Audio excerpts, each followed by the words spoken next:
Hey guys, before this video begins I just want to shamelessly plug my Twitter. I've been using it a lot more to promote videos, and I also ask questions to my small community. So if you want to become a bigger part of this community and help me out, then please drop me a follow. I'll be asking a lot of questions on there and be talking about videos I upload, so if you want to talk, then head on over to there and we can have a little chat. Thanks. Rainbow Six Siege's ranked game mode is a massive part of the game. Quite frankly, it's one of the main reasons I still play the game. And with most of the community being either copper, bronze, silver or gold, everyone is looking to win more games to become a platinum, diamond or champion player. Now in this video I'll be showing you how you can win more ranked games and give yourself a better chance at reaching platinum every season. Without further ado, let's get into this. Now one of the big things you should do before you even think about playing ranked is warm up. Now the best way to warm up in my opinion is to hop into a terrorist hunt. What I like to do is put on protect hostage and elimination only, so I can play attack and defense, and put on every single map that is in the ranked pool at the time. So let's hop into a live example. So here we are on house. Now I know what you're thinking, house? That's not in the ranked pool, what are you doing?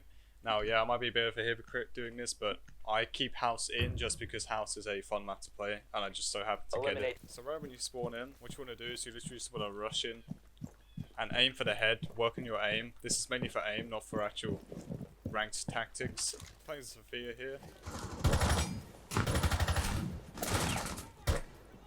This is my first game on, so I'm literally just walking through. Here a nitro, get the nitro. You literally just want to play it like you're just trying to kill the terrorists. Now you can try and work on your aim with your assault rifle, you can swap to your pistol. I'm only on 5 health, it's the dangerous game I'm playing right here. And if I'm honest, most likely I'm going to lose this. But it's fine if you lose, just replay it. I'd recommend playing at the very least like 5 terrorist missions before you even get into a ranked. But there is one more thing I like to do beforehand, which I'll get into after this. There we go. So now that we've actually completed the terrorist mission, like I said, I would recommend completing this anywhere from like 5 to 10 times. They're very quick, very easy. But like I said, if you do lose, just repeat. It's only for aim, so you don't actually need to win. You just need to work on keeping your crosshair at head level, whether that's crouch head level or standing head level, and just work on flicking onto their head and kill them as quick as possible. Now, like I said, there is one other thing I like to do, and that's hop into a quick match. Ignore this rank. All I can say with this rank is don't play Siege at 6 in the morning when you're solo queuing and playing against the exact same 5 squad. But after you've played your terrorist hunt, hop into a quick match, just one, just to get used to playing with actual people, and then you can start hopping into ranks. Now if you want the best chance at winning in a ranked, this might turn some people off, but you're going to want to play with a 5-man. Now I don't have a 5-man. In fact, at the most I only play with one other person. So I understand that not everyone has access to 5 people on their team, but if you want the best chance of winning, that's what you're going to have. Now that doesn't mean that the rest of the stuff in this video can't help you, because it definitely can. But to have the best chance, you're going to want to play with 5 people. Now the next thing you're going to want to need is you're going to need to learn callouts from maps. Now there's 3 good ways of learning callouts in my opinion. The first way is to play Terrorist Hunt, and while you're playing it, just keep an eye on where you are in the map at the bottom of your screen. The second way is listen to the teammates on your team. If your teammates say he's on white stairs, you don't know which one's white stairs, just learn from that and remember it for the future.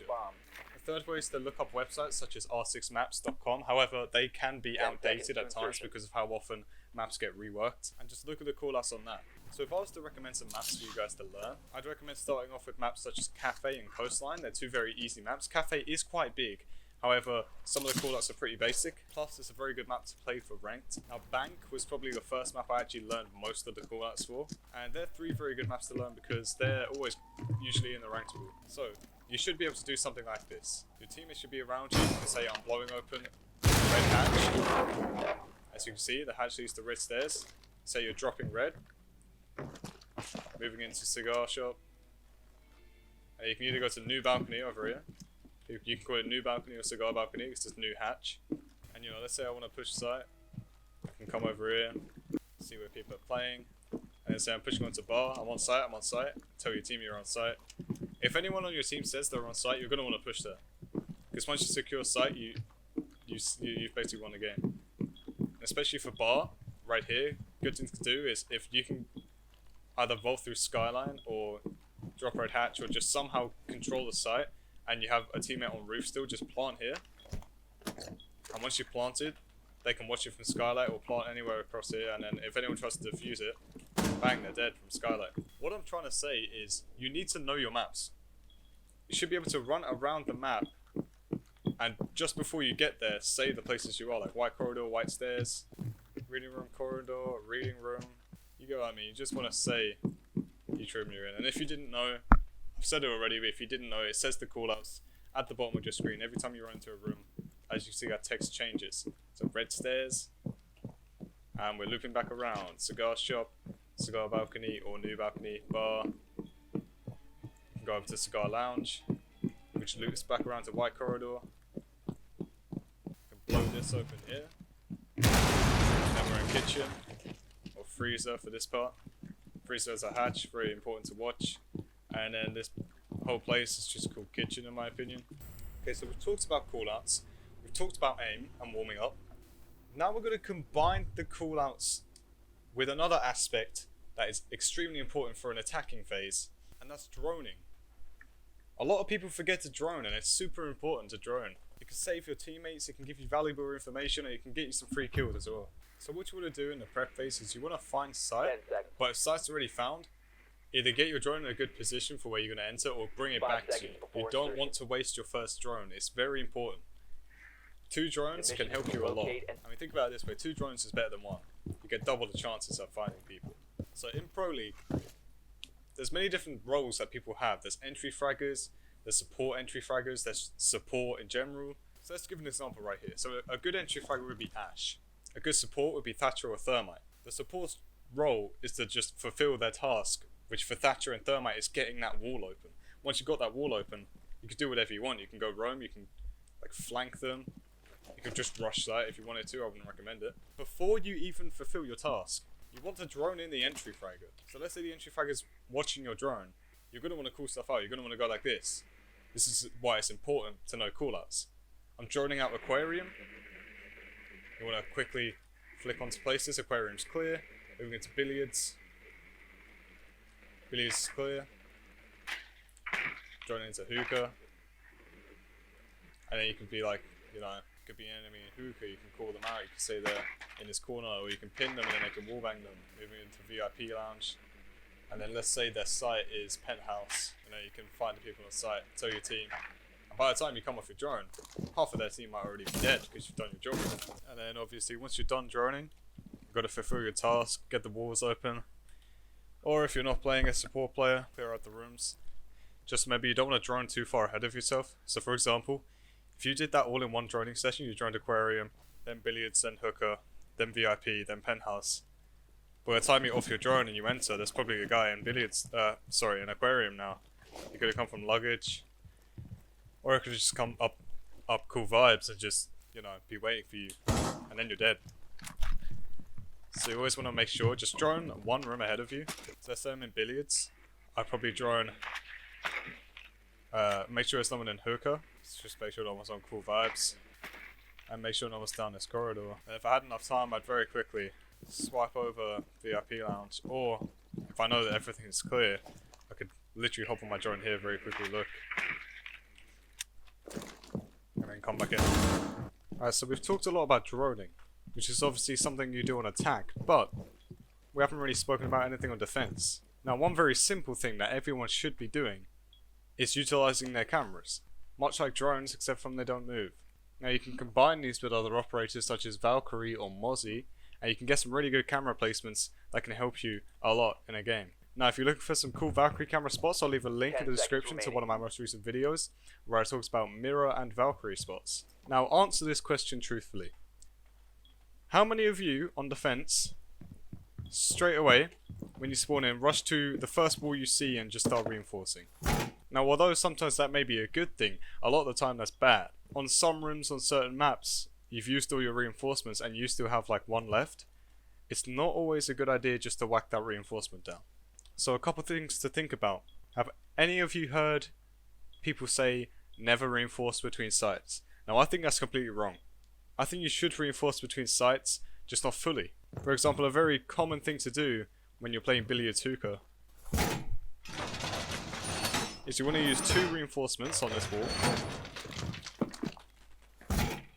And then you want to make a rotation on this left wall. You always want to leave this left wall open. Not the middle one, not the right one, this left one.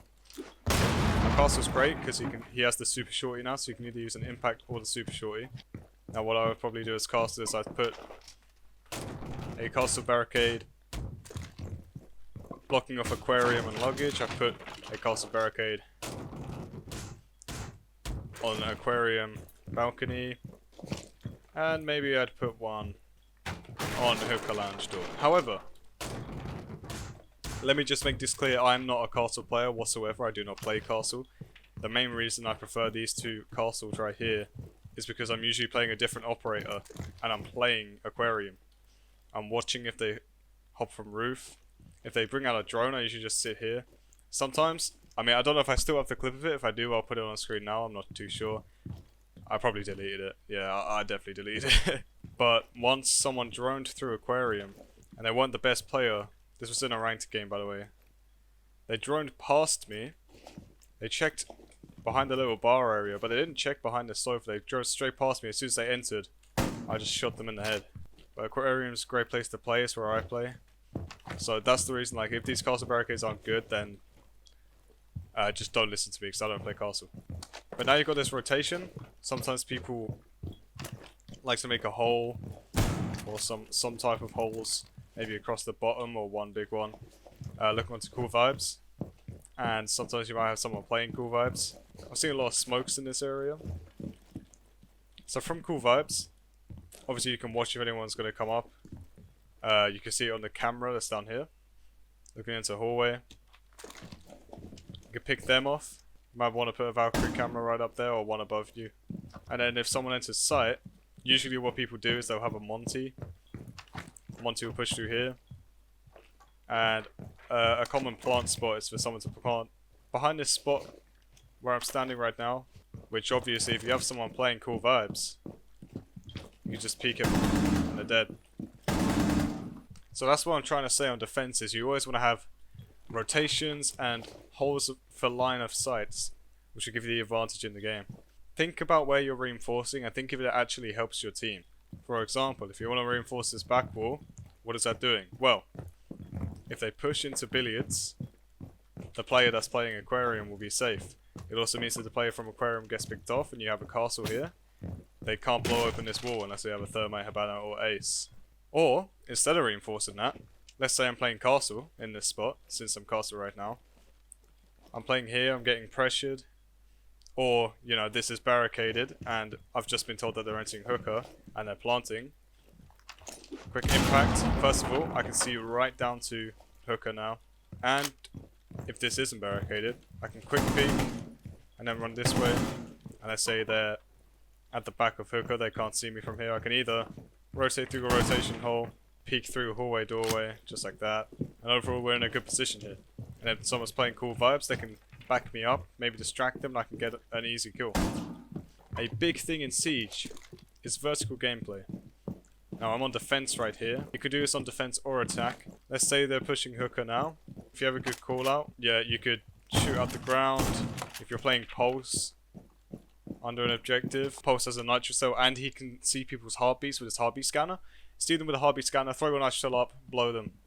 Smoke usually plays underneath as well sometimes, so you can shotgun out the floor when they're there, and then you can also throw a canister up if you wanted to.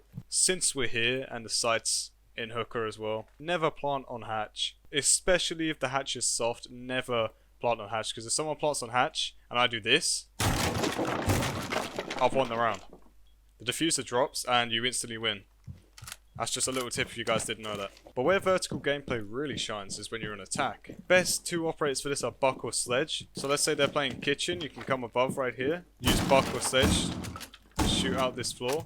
And what you want to do is when you make a hole in the roof, you never want to make a hole and peek it. You want to make multiple holes, just like this, all around the place. And the site that you're attacking, this can work on any map where the ceiling is destructible above the site. And then once you've made a couple, you can start peeking them, picking off players. You can call it out for your team, obviously. And then when someone plants, let's say they plant in this corner right here, you can just shoot this out. You can just push from above, whichever way you want. When they start diffusing, you can pick them off. So for this part of the video, I'm briefly going to talk about keeping calm under pressure. So it's no surprise to people that when you're in a clutch situation, it's very stressful.